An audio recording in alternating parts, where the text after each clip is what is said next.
The Vatican press chamber had seen its fair share of storms. But never one quite like this. It was meant to be a standard media session, blessings exchanged, updates shared, polite questions asked and vaguely answered. Instead, it became a reckoning. A confrontation disguised as inquiry. A man with a microphone standing not for truth, but for spectacle. Luca Ferretti stepped forward. He was the kind of journalist who smiled with his mouth and not his eyes. Known across Rome's media circuits for cornering cardinals and catching bishops off guard, he had now turned his focus to the highest seat in Christendom. His voice cut through the chamber like the first crack of thunder before a storm. "Your Holiness," he said, his tone deceptively calm, "can you explain why an 87-year-old janitor is still sweeping cathedral floors at dawn?" Gasps didn't follow. What followed was worse, stillness. The kind of silence only truth, or its absence, could create. Luca held up a photograph. Grainy but undeniable. An old man, bent with age, holding a broom taller than his own back. His spine curved like a question mark. His face marked by decades of service, unpaid, unseen. Luca's eyes burned with accusation as he continued. "Is this what mercy looks like now? An old man, forgotten by his church, forced to clean marble tiles until his hands bleed?" The press room thickened. Reporters exchanged glances. Some raised brows. Others lowered cameras. Every lens turned to Pope Leo. But the Pope did not rush to reply. He did not reach for pre-written remarks or tidy rebuttals. He simply looked at the image. Then at Luca. And in the heavy air between them, time seemed to bend. His silence spoke first. Not the silence of ignorance or hesitation. But the silence of something older than both men, something sacred. Then Pope Leo opened his mouth.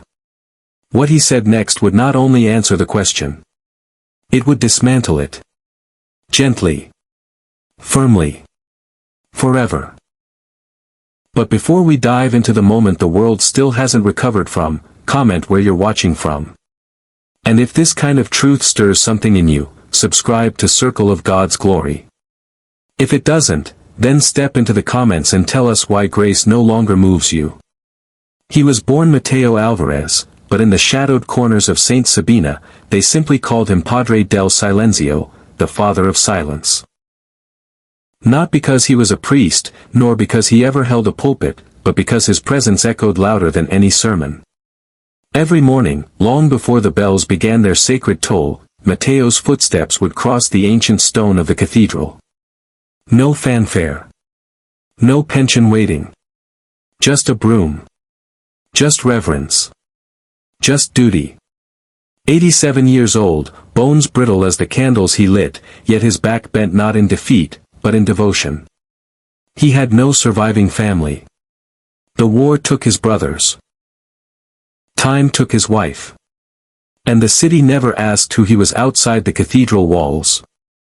But inside them, Matteo was more than a janitor. He was the first to arrive and the last to leave. He wiped tears off pews. He whispered prayers over unattended altars. He knew which window let the sunrise hit the crucifix just right, and every inch of stone beneath his broom held a memory only he remembered. And yet, outside the church, not a soul knew his name. Until now. Across from him sat a man who had made a career out of scandal. Luca Ferretti. Clean-cut. Calculated. Sharp. A hunter in the clothes of a messenger. To the world, Luca was fearless. The kind of journalist who stormed the walls of institutions with nothing but a press pass and an appetite for blood. His reputation had been built on takedowns. Of corrupt politicians. Of deceitful televangelists. Of bishops with golden rings and leaden hearts. But this time, he wasn't just confronting a man. He was confronting an idea. Pope Leo XIV had no interest in thrones or spotlights. Unlike his predecessors, he spent more time in hospitals than banquets, more time in slums than summits.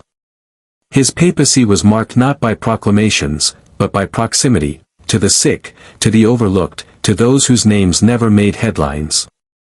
He was not feared, but he was deeply respected. Not flamboyant, but deeply felt. And it was precisely this quiet power that Luca wanted to test. The setting was global.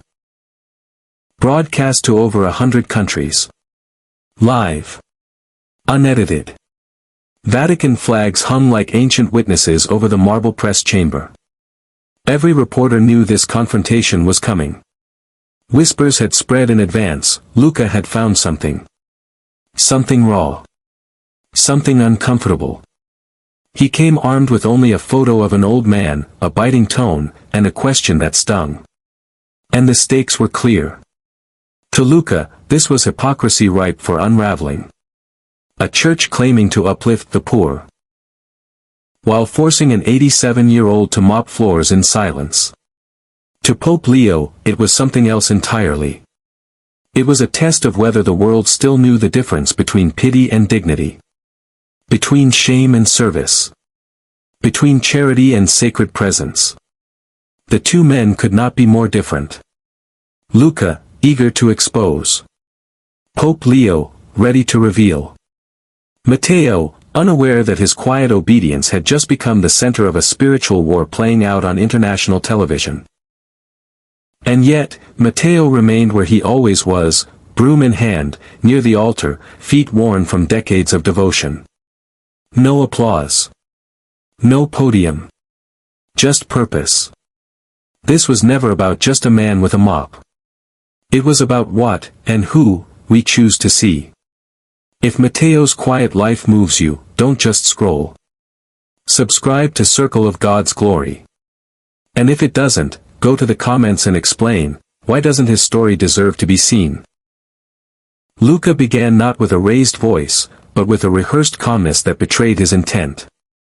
The smile on his face was courteous, almost warm, but the edge behind his eyes was unmistakable. He leaned into the microphone, elbows resting on the Vatican's polished press table, and spoke as if offering a compliment cloaked in concern. "Your Holiness," he said, voice smooth, "surely, you are aware that the man known as Matteo Alvarez, at the age of 87, still sweeps the cathedral floors. Is that accurate?" There was no tremble in his delivery, no overt accusation. Just enough inflection to imply impropriety, and just enough feigned innocence to draw others in. Across from him, Pope Leo remained still. No blinking. No defensive tilt of the head. He breathed in slowly through the nose, as if taking a moment not to prepare an answer, but to remember something important. Something personal. He nodded once. "Yes," he said. "Matteo still works. Every morning. Long before the sun does." The reply held no apology. No caveat. Only fact, gentle, but firm. Luca continued, sensing the Pope's composure as both challenge and opportunity. "And is it common policy," he asked, still polite, "for the Church to employ men nearing 90 in physical labor? Or is Matteo an exception?" "A sacred one," the Pope replied. A murmur rose in the back of the room. Reporters shifted in their chairs. Some scribbled. Others leaned forward. No one interrupted. Luca tilted his head. He pressed again. "Does he not deserve rest?" "He does," Pope Leo answered. "And we have offered it to him, many times." He declined. There it was, a subtle shift. A small crack in Luca's framing. He wasn't expecting that. He blinked, recalibrating. "So, the Vatican doesn't require him to work?" "No," Leo said. "We require nothing of him. But we honor what he still chooses to give." Luca hesitated. His next question, sharper than the last, came with a hint of urgency. "But surely, Holy Father, a man his age shouldn't have to choose between work and dignity." The Pope leaned forward slightly, not as a gesture of power, but as one of intimacy. "That is where I believe we disagree, Mr. Ferretti. It is precisely because of his dignity that he chooses to work. For a moment, the room felt suspended. Like time itself was waiting for Luca's next move. He had expected deflection. What he was met with instead was depth. He looked down at his notes, then back up. The air was shifting. He could feel it. Pope Leo was not deflecting. He was recentering the conversation entirely. And Luca, who built his career on exposing men who wobbled under scrutiny, was now facing a man who did not wobble. He rooted. Still, he wasn't finished. He offered a polite chuckle. A theatrical exhale, to break the tension he himself had conjured. But, what could possibly drive an 87-year-old man to keep sweeping cathedral floors in silence, day after day?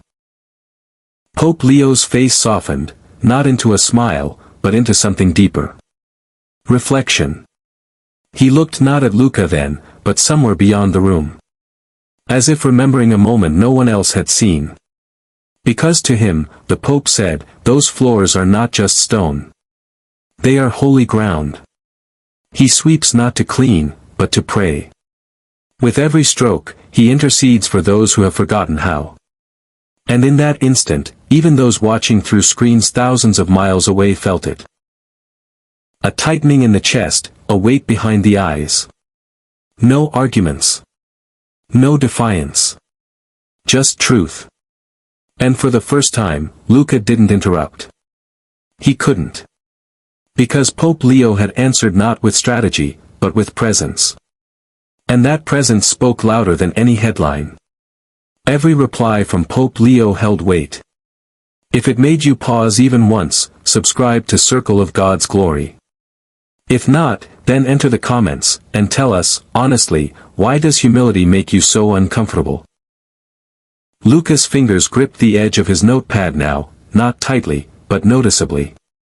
The smooth veneer of journalistic curiosity had begun to fray, thread by thread, unraveling under the steady gaze of a man who answered fire with stillness. He shifted in his seat, cleared his throat, and this time, dropped the tone of diplomacy. So let me ask plainly, he said. Does the Vatican need old men to keep working? There it was. The mask slipped, and the knife came into view. He wasn't asking about Matteo anymore. He was indicting the institution. He was painting a portrait of tradition as tyranny, of honor as exploitation. And he wanted Pope Leo to flinch. To explain. To stumble. But Pope Leo did none of those things. He leaned back slightly, clasped his hands, and responded with a tone that had not changed since the first question. Calm. Measured. But this time, layered with something heavier. No, he said. The Vatican does not need old men to work. But heaven often chooses them. Luca blinked. The Pope continued. Matteo Alvarez is not on any payroll. He has no contract. We have offered him rest. A modest room. A pension. Even a trip to the countryside. He declined every offer. The room was silent now, save for the soft hum of cameras recording. He said, and I remember his exact words, if I stop coming, who will light the first candle before the sun rises? Who will smile at the widows who visit before anyone else arrives? The Pope's voice grew quieter, but it held the kind of quiet that filled a room, not emptied it. Who will pray for the angry priest before he starts his sermon? Who will say hello to the children who come in early to light candles for their sick mothers? He paused. His eyes didn't waver. His words didn't need dramatics. They stood tall all on their own. Matteo doesn't work because we make him. He works because he still believes he can serve. And in that moment, a man most of the world had never heard of, an old janitor with no title, no fame, no platform, stood taller in silence than most ever do with microphones. Luca opened his mouth as if to respond, but for the first time, words didn't come quickly. Because what argument could he build against a man who wakes before dawn, not for a paycheck, but to ensure the doors of the church are already whispering mercy before anyone else walks in. What spin could undo the image of wrinkled hands placing a warm palm on the shoulder of a weeping widow, long before the clergy arrived? What angle could he find to unravel a man who had made a ministry of mops and prayer? The contrast was no longer academic. It was visible. Luca's questions came from cold logic. Pope Leo's answers came from lived witness. And that difference began to pull the conversation away from politics and into something deeper, something neither man could fully control. Because the issue was no longer just labor or age or institutional policy. The issue was whether we, as a people, still knew how to recognize holiness when it didn't wear robes, or speak Latin, or stand behind a pulpit. Sometimes, holiness wears old shoes and smells like floor polish. Sometimes, it lights candles before you even notice the darkness. If that story of Matteo touched you, do something with it. Subscribe to Circle of God's Glory. Or drop a comment below explaining why you didn't. But whatever you do, don't pretend you weren't moved. Luca's jaw tightened. His earlier composure, cool, analytical, rehearsed, was giving way to frustration. The rhythm of the exchange was no longer his to control, and he felt it slipping through his fingers like ash. The Pope had refused to play by his rules, had refused the bait of scandal, had refused even the dignity of a proper argument. So Luca dropped the veil entirely. Are you using him as a prop? The words rang out sharp, slicing through the solemn stillness like a blade. There was no more subtext now, no more subtlety. The room stiffened. Fingers hovered over record buttons. Camera crews leaned in as if the room itself had narrowed. Someone gasped near the back. For a moment, Pope Leo didn't answer. He looked at Luca, really looked. Not with disdain, not even disappointment, but with the kind of gaze reserved for wayward sons. A gaze that searched deeper than the surface. And then he spoke, not with volume, but with weight. You call it exploitation, he said, I call it sacred service. The words fell like stone into a basin of still water. No theatrics. Just truth, unmoved. He leaned forward slightly, his voice steady, yet somehow deeper, infused now with something unshakable. I've held dying children in my arms, Mr. Ferretti. Children who had no names on government lists, no parents to speak their pain. I've held their hands until they stopped shaking, and I've buried them myself when no one came. His voice did not crack. It deepened. I have prayed beside prisoners who were more free than men in palaces. I have watched forgotten men, crippled, poor, invisible, bring more light into a room than kings who entered surrounded by cameras and guards. Luca said nothing. He couldn't. Pope Leo's eyes were not burning, but they were lit. Not with anger, but with something ancient. Righteousness. A fierce tenderness. The kind of fire that doesn't consume, but reveals. You ask me if we use him as a prop, he continued, slower now. Let me ask you, what do you think a servant is, if not one who offers himself when no one is watching? There was no applause. No coughs. The press room didn't move. It breathed like one chest holding its breath. And then he said it, the words that would be replayed on television, whispered in seminaries, quoted in documentaries for years to come. You call it naive to protect the lowly? I call it sacred. Silence returned, not as a pause, but as a verdict. Luca blinked, his posture still firm, but his presence less certain. He looked at his notes, but they no longer made sense. His questions had not been dismissed, they had been transfigured. And he had no language for what he had just witnessed. The cameras zoomed in, not on the journalist, but on the Pope's eyes. Not eyes of a man defending an institution, but of a man defending the invisible. And somewhere outside the Vatican walls, in a corner of the cathedral no spotlight had ever reached, Matteo Alvarez was sweeping the last corner of the transept, unaware that the world had just seen him. Unaware that his life had become a mirror, revealing who in the room still understood what holy looked like. This is a sacred moment. If you felt that, subscribe now to Circle of God's Glory. If you didn't, be bold enough to tell us in the comments why. But whatever you do, don't pretend it didn't just echo something inside you. The silence that followed Pope Leo's last words was not the kind that invites a reply. It was the kind that exposes. It stripped the moment of its performance and demanded something deeper than sound. Luca didn't speak. He shifted in his chair, his mouth slightly open, the next question half-formed but without footing. The edge he had entered with. The poise, the precision, the plan, was now drowning beneath the unexpected weight of what had just been spoken. The room felt colder, not from temperature but from truth. And Pope Leo did not retreat. He didn't lean back in satisfaction or offer a smile of victory. He leaned further in. The moment had not closed, it was opening, and he stepped into it with the clarity of a man who had long stopped speaking to impress, and only spoke to reveal. You confuse humility with helplessness, he said, his voice quiet but piercing. Luca blinked. You think Matteo is here because no one saved him from labor.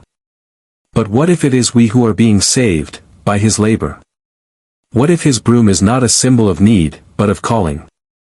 What if your discomfort with his service says more about you than about him? He did not speak cruelly. There was no contempt in his tone. Only sorrow. Measured, pastoral sorrow. We live in a world that worships youth and discards age. That treasures speed and mocks stillness. That labels people useful or expired based on how fast they can move or how loud they can speak. He turned slightly, addressing the room now, not just the man before him. And when someone like Matteo walks into that kind of world quietly, with no ambition but to serve, he becomes unbearable to us. Because his presence rebukes everything we've convinced ourselves matters. A few pens stopped moving. A camera operator forgot to adjust focus. Luca looked down, as if trying to shield himself from what he knew was true but could not admit. The Pope did not stop. Matteo is not your evidence. He is your warning. A pause. Heavy. Because if we, as a society, cannot recognize sacredness when it comes clothed in wrinkles and work clothes, then it is not Matteo who is diminished, it is us. Luca looked up, slowly, as if resurfacing from something deep. But Pope Leo was already closing the net, not with power, but with precision. Tell me, Mr. Ferretti, he asked, gently, why does defending the forgotten threaten you? It was not a question meant to humiliate. It was meant to liberate. But Luca wasn't ready for either. He didn't respond. He couldn't. His notes, his arguments, the scaffolding of the confrontation, all of it had collapsed under the weight of something real. And the audience knew it. Not because the Pope had won a debate, but because truth had made itself undeniable. Every person in that room, whether they wore a press badge, a collar, or a camera strap, had just witnessed something that didn't belong to media or policy. It belonged to the Spirit. And they knew it. Luca sat in the stillness of his own unraveling. And Pope Leo, unmoved, waited, not for applause, but for understanding. Because that is what truth does. It doesn't crush. It reveals. If truth like this feels rare to you, subscribe to Circle of God's Glory before it fades into the noise. Or comment and tell us why this moment of holy clarity, doesn't deserve your attention. But be honest. Because truth is watching. The silence lingered longer than anyone expected. No one moved. No one whispered. Even the cameras, though still rolling, seemed to fade into the background, as if reluctant to disturb what had become not a press conference, but a reckoning. And when Pope Leo finally spoke again, his voice had changed. It no longer carried the weight of confrontation. It carried something heavier. Something tender. This isn't about Luca, he said, his eyes still resting gently on the man across from him. It's about us all. He wasn't protecting Luca. He was inviting him back into the fold of shared humanity. It is about every one of us who has walked past an old man without wondering how he got there.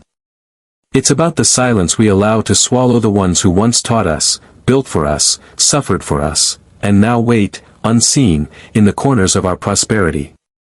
He stood slowly. Not as an act of theater, but as a shepherd does when he sees one of his flock straying too far from the meadow. The tragedy, he said, looking out now to the room, is not that Matteo still chooses to serve. The tragedy is that we've built a world where such service looks strange to us, where humility is questioned, and silence is mistaken for irrelevance. He began to walk, not toward the cameras, not toward the podium, but down the side of the chamber, toward the very edge where a doorway opened into the cathedral proper. He didn't need to announce where he was going. Everyone already knew. Matteo had been brought in quietly at the Pope's request, seated in the back, out of sight. He hadn't wanted to be seen. That was never his nature. He had come because he was told, gently, that the Pope wished it. And when the Pope reached him, Matteo tried to rise, fumbling for his cane. But Pope Leo reached him first and dropped to his knees. There was no microphone to catch the words, but none were needed. He embraced the old man. Not as a bishop embraces a servant, but as a son embraces a father. There was reverence in that moment. The kind of reverence rarely seen anymore in public spaces. And when they stood, side by side, no one could pretend not to feel it. This wasn't spectacle. It was healing. We need less pride, the Pope said to the room. More presence. He didn't speak loud. But every word filled the air like incense. We've built towers of opinion, but forgotten how to kneel. We've studied strategy and neglected empathy. We've raised our voices, but lowered our capacity to hear. And then he said it. The line that would become a movement. We don't need more voices shouting. We need more hearts listening. The journalists didn't clap. Not because they were unmoved, but because the moment didn't ask for applause. It asked for repentance. Luca lowered his gaze, not in shame, but in understanding. For the first time in years, he felt something break inside him. And it wasn't loss. It was release. Because when truth lands in the right place, it doesn't destroy. It redeems. If this kind of healing matters to you, subscribe to Circle of God's Glory. And if not, tell us in the comments, what kind of stories do. But answer with your whole heart. Because that's what truth deserves. What would you have said if you were in that room? Not as a reporter. Not as a skeptic. Just as a witness. Would you have leaned in with curiosity, or recoiled behind cold logic? Would you have seen an old man with a broom, or a living sermon sweeping through the silence of our neglect? Would you have asked better questions? Would you have stood and applauded the Pope's grace, or stared in awkward silence, unsure how to respond to a kind of truth we rarely allow ourselves to feel? Would you have seen yourself in Luca, pressing hard, seeking cracks? Or in Matteo, content with the quiet labor of love? That room was more than a press hall. It was a mirror. And perhaps, today, it reflects more than just a single story. It reflects our posture toward the forgotten, our readiness to listen when no one is performing. So we ask you not just to watch, but to respond. Share in the comments, what stirred you? What challenged you? What, if anything, cut deeper than you expected? We ask for real words. Not polite agreement. Not empty applause. But the kind of comment that shows you were present. Because healing begins with presence. May we all, from the oldest janitor to the youngest listener, seek truth with humble hearts. This is Circle of God's Glory, and this is why we tell stories. And if this moved you and you're still not subscribed, ask yourself, what are you waiting for?